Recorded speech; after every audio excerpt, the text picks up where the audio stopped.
Sorry, Melissa. Can I interfere? Pwedeng nagkataong magkadugulan sila ni Eva, ni Felix. It can happen, pero doesn't mean anything. Meron ka pa bang ibang gusto malaman tungkol sa akin? Wala. Kalimutan mo na lang yun.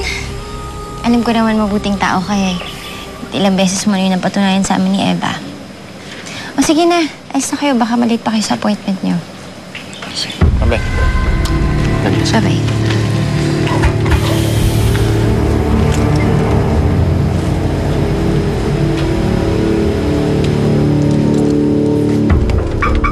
Eva, makikinig ka kay Doc, ha?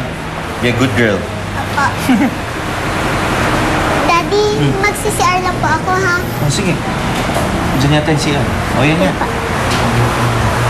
Kita mo sa samahan, ha? Hindi mo sinama si Yaya, eh. Tingin ka namin dito. Felix, sobra ka namang obvious kanina. Nagtanong lang sa'yo si Melissa, hindi ka na nakasagot. Hindi kasi kanda sa mga tanong niya, eh. Pero alam ko naman na oras na nag-donate ako ng dugo kay Eva, posibleng malaman na nila yung totoo. Alam mo, hindi mo naman kasalanan lahat ng nangyari sa inyo lahat dati. Hindi mo sinasadya yun. Kaya hanggat maaari, pare, hanggat kaya mong iwasan na malaman ni Melissa ang lahat, gawin mo. Biktima ka rin dito. Subukan ko. Pero hindi ko maiwasan maghinala si Melissa. Yung mga tao sa paligid niya.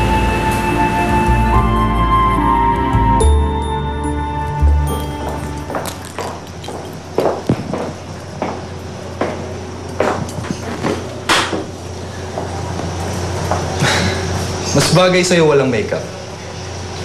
Mas natural.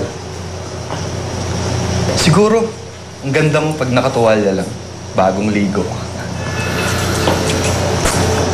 Alam ko, too bad na hindi mo makikita ang image niya. Because those are for Roberto's eyes only. Aalis na ako.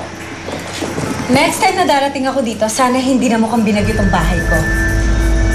Rebecca, pwede mo bang gawan ng paraan yung pag-alis ko ng bansa? Mamamatay ako sa inip dito eh. Ikaw na nga lang yung nakakausap ko. Iniiwasan mo pa ako. Mga pangangailangan din ako, Rebecca. Ryan, pagkain lang ang ibibigay ko sa iyo, hindi ang sarili ko. Hindi ako GR ang lilingki sa iyo para aliwin ka. Pwede kitang tulungan makaalis ng bansa. Maghintay ka lang.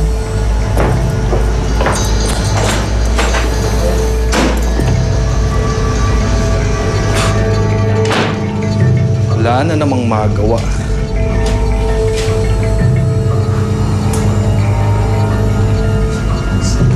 Sino kaya pwedeng makulit?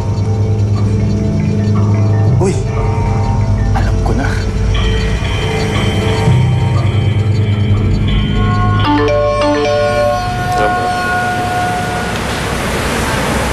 Paano man nag-text? I have to go. Oh, sige. Naisip ako sa office. Pero parang ako babalik ng opisina. Taxi na lang ako, okay lang. Okay. Eva.